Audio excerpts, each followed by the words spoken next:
Friends, my name is Vipin Kumar Gangwar और मैं आप सब लोगों का स्वागत करता हूं अपने इस वीडियो में। तो today we will discuss very important topic for the any competition examination like UPSC, like state PSC, NDS, CDS, SSC. अगर आप किसी भी पेपर का आगामी पेपर देने जा रहे हैं, चाहे वो एसएससी का हो, चाहे वो पीसीएस प्री का हो या चाहे एनडीए सीडीएस का हो, इस टॉपिक से एक से दो क्वेश्चन आना ही बहुत जरूरी है और आते ही आते हैं। तो दोस्तों, जो मैं आपसे डिस्कस करने जा रहा हूँ बहुत ज्यादा इंपॉर्टेंट टॉपिक है और ये किसी भी एग्जाम में यहाँ से एक से दो क्वेश्चन बनते बनते हैं। जी हाँ, तो मैं आपके साथ डिस्कस करने वाला हूँ इकोनॉमी। याद रखिएगा, सबसे पहले चीज अगर हम लोग बात करेंगे तो यहाँ पे मैं आपसे डिस्कस करने वाला हूँ इकोनॉमी। और अगर मैं बात करता हूँ तो अगर मैं इकोनॉमी की अगर बात करता हूं तो दोस्त याद रखिएगा, इकोनॉमी को हिंदी में क्या बोलते हैं? अर्थशास्त्र। तो ये याद रखिएगा, इकोनॉमी में सबसे मोस्ट इंपॉर्टेंट है, स्पेशली हम लोग बात करेंगे आज इंडियन इकोनॉमी। जी, तो इंडियन इकोनॉमी में बहुत ही इंपॉर्टेंट चैप्टर आता है, बहुत इंपॉर्टेंट टॉपिक और इंटरेस्टिंग टॉपिक भी है, जिसको हम लोग बोलते हैं आरबीआई। जी हाँ, हम सभी जानते हैं कि इस आरबीआई का बहुत इंपॉर्टेंट रोल है इंडियन इकोनॉमी में। और जो इसका जो सबसे मेजर की पॉइंट होता है आरबीआई का, या मैं इसका कहता हूं कि सबसे जो इसकी मुख्य नीति होती है आरबीआई की, तो दोस्तों वो होती है मॉनेटरी पॉलिसी। जी हाँ, मॉनेटरी पॉलिसी। जी, तो पॉलिसी यानी कि हम इसको हिंदी में बोलते हैं मौद्रिक नीति। मौद्रिक नीति,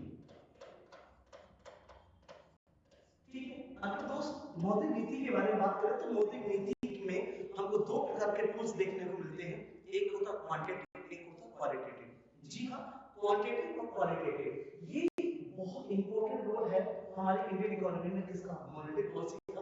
तो क्या रोल है, क्या इसके क्वांटिटेटिव टूल्स है, आइए हम इनके बारे में डिस्कस करते हैं। तो इस याद रखिएगा, इस सेशन में मैं आपसे जो डिस्कस करने वाला हूं, इसके कई सारे टूल्स हैं, जैसे कि आप सभी जानते भी होंगे कि एमएसएफ, इसको हम बोलते हैं मार्जिनल स्टैंडिंग फैसिलिटी। जी हाँ, मार्जिनल स्टैंडिंग फैसिलिटी। ओके, एक आपने सुना होगा क्या? बीआर। बीआर का मतलब होता है बैंक रेट। बैंक रेट में एक आपने सुना होगा repo rate. Repo rate, okay. एक आपने सुना होगा triple R, reverse repo rate. जी हाँ, हिंदी में इसको रिवर्स रेपो दर ही बोलते हैं, रिवर्स रेपो दर। इसको रेपो दर ही बोलते हैं, क्या बोलते हैं? रेपो दर। और बैंक रेट को हम क्या बोलते हैं? बैंक दर। ओके, तो चलिए ये बड़ी इंपॉर्टेंट है। इसके बाद आपने देखा होगा सीआरआर भी होता है, कैश रिजर्व रेशियो। एसएलआर भी होता है, स्टैट्यूटरी लिक्विडिटी रेशियो, यानी ये क्या है? Cash reserve ratio. ठीक है, हिंदी बोलते इसको नगद आरक्षित अनुपात। जी हाँ, दोस्तों याद रखिएगा, जब हम लोग बात करेंगे इसके बारे में तो ये क्या होता है? नगद आरक्षित अनुपात। नगद आरक्षित अनुपात। ओके, देखो छोटे वाले पेपर में सीधी की फुल फॉर्म पूछ लिया कि सीआरआर की फुल फॉर्म क्या है, एसएलआर की फुल फॉर्म क्या है। तो एसएलआर को हम बोलते हैं स्टैट्यूटरी लिक्विडिटी रेशियो। जी हाँ,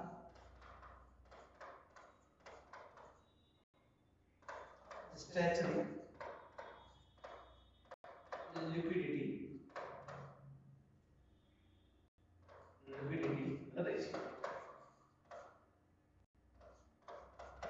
ओके, तो इतना याद रखिएगा, इसको हम बोलते हैं वैधानिक तरलता अनुपात। इसको हम क्या बोलते हैं दोस्तों? याद रखिएगा, वैधानिक तरलता अनुपात।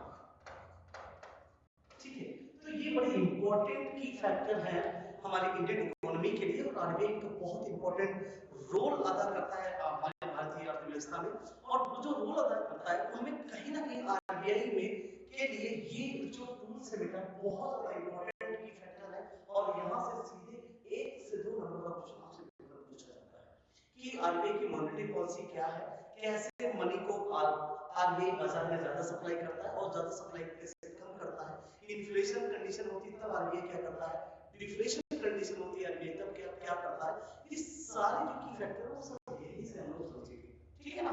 तो ये बड़ा इंपॉर्टेंट टॉपिक है और बड़ा इंपॉर्टेंट की फैक्टर है किसी भी एग्जामिनेशन के लिए। चलिए तो आइए मैं एक दो आपसे के साथ डिस्कस करता हूं जो कि बड़ा इंपॉर्टेंट है, बड़े कॉन्सेप्ट आपको मैं सिखाता हूं।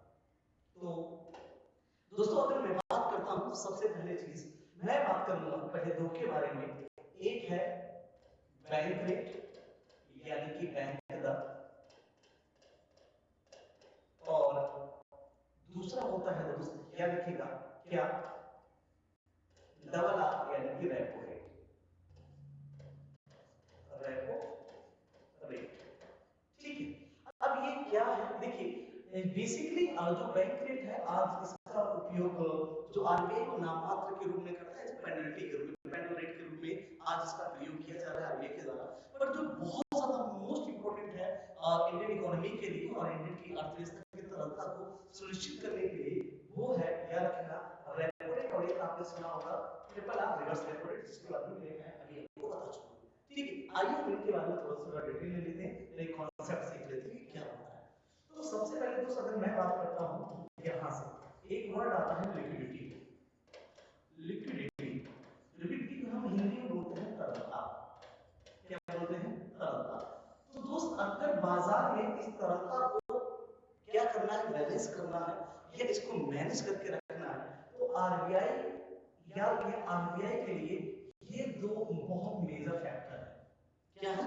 बहुत ज्यादा मेजर फैक्टर है इस लिक्विडिटी को ऑब्जर्व करने के लिए, या इस लिक्विडिटी को जब मार्केट में बढ़ाना है या कम करना है उसके लिए याद रखना दोस्तों है क्या कि रेपो रेट और रिवर्स रेपो रेट एक बहुत बड़ा की फैक्टर है, ठीक है ना। तो अगर मैं बात करता हूं कि रेपो रेट है क्या, तो पहले आइए मैं बात करता हूं कि दोस्त जैसे ये आरबीआई है, सादा बिट डायग्राम पढ़ेंगे हम लोग और बहुत अच्छे से समझ में आएगा आपके, ठीक है। तो ये आरबीआई है और ये मैंने मान लिया कोई भी कॉमर्शियल बैंक है यानी कि वाणिज्यिक बैंक है, लाइक में पीएनबी है, ठीक। ये पीएनबी है दोस्त। अगर ये पीएनबी है, ठीक है, पंजाब नेशनल बैंक है, इसको पैसे की जरूरत पड़ी और इसने लोन बोरो किया। अगर लोन बोरो किया है दोस्त इस बैंक ने यानी इस पीएनबी ने इस आरबीआई से लोन बोरो किया है और वो किया है शॉर्ट टर्म के लिए, शॉर्ट टर्म। अच्छा शॉर्ट टर्म का मतलब यहाँ क्या है, तो बेटा यहाँ पर मतलब होता है लेस देन 90 डेज। याद रखिएगा क्या दे, लेस देन 90 डेज यानी कि 90 दिन से कम के लिए, ओके। तो 90 दिन से कम के लिए अगर इस बैंक ने इस आरबीआई से लोन को बोरो किया है यानी कि पैसा उधार लिया है, तो जितना भी ये उधारी है, ये जो उधारी की जो रेट रहेगी उस रेट को ही हम क्या बोलेंगे, आर%। यानी कि अभी जैसे लाइक अभी थोड़े दिन पहले ये 4% चल रहा था, ठीक है, 4% है।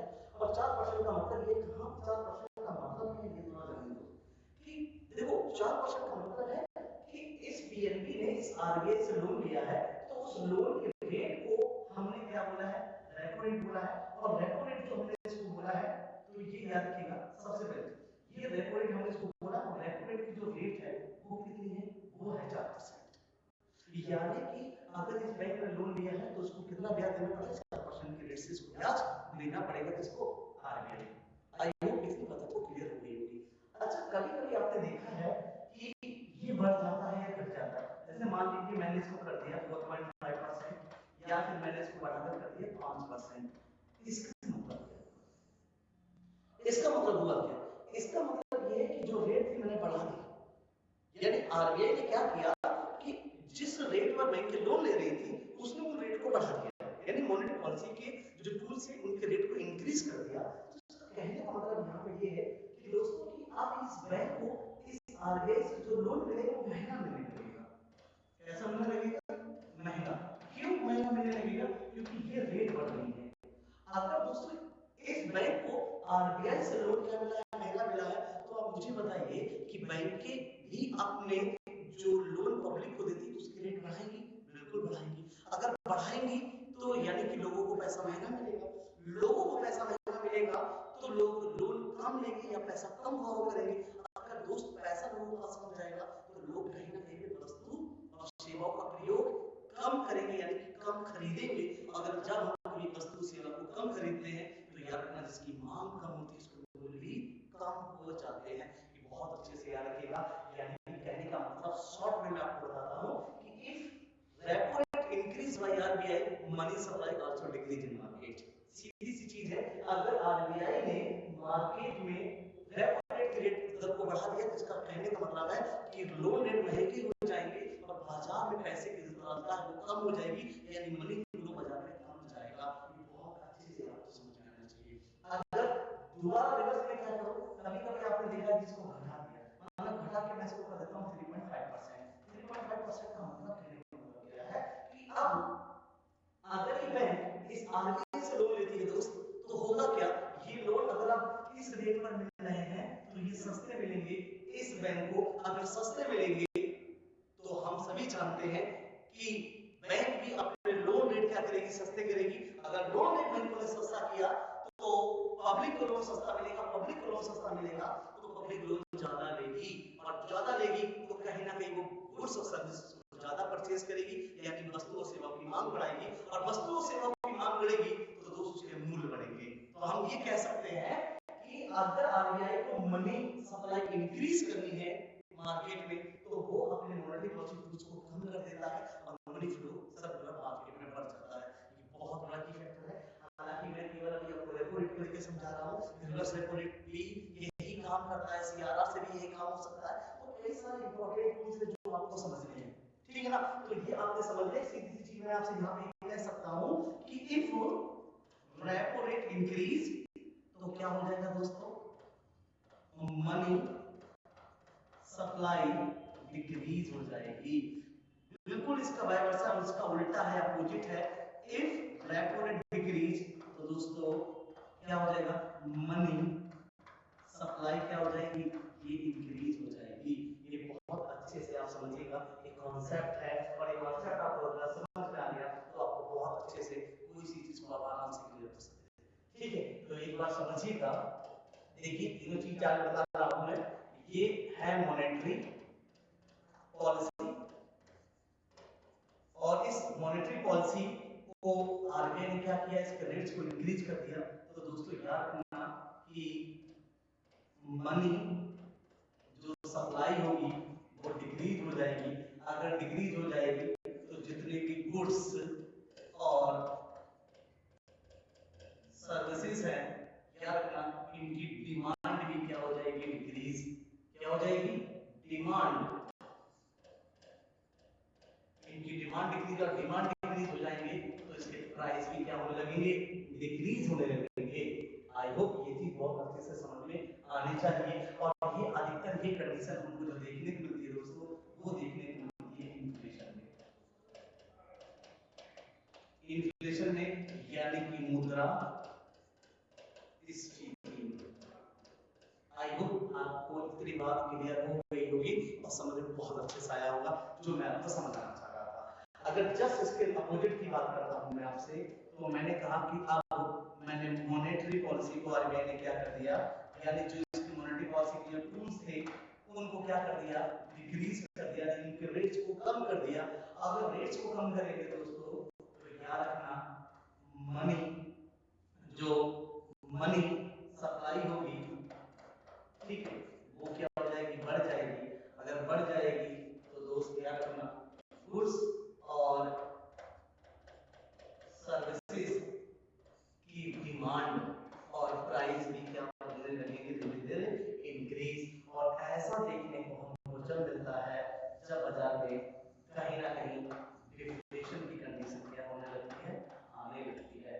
तो आई होप आपको ये दोनों कॉन्सेप्ट बहुत अच्छे से समझ में आए होंगे और मैंने बहुत अच्छे से आपको क्या किया, एक्सप्लेन किया है।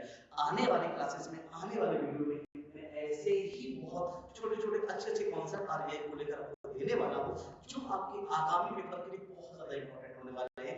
याद रखना के लिए इकोनॉमी में बहुत इंपॉर्टेंट रोल रहता है आरबीआई का, और हर पेपर में आरबीआई से 1-2 क्वेश्चन पूछे जाते हैं। तो आज के वीडियो में इतना ही, मैं मिलूंगा आपसे नेक्स्ट वीडियो में। तब तक के लिए अपने स्वस्थ रहिए, अपना ध्यान रखिए और जुड़े रहिए विपिन गंगा जीएस के साथ में। तो मैं विपिन गंगा आप लोगों को एक बार धन्यवाद देता हूँ, आपने टाइम दिया, मुझे अच्छा लगा, और ऐसे ही मेरे साथ बने रहिए। मैं मिलता हूँ नेक्स्ट वीडियो में, तब तक के लिए धन्यवाद, टेक केयर।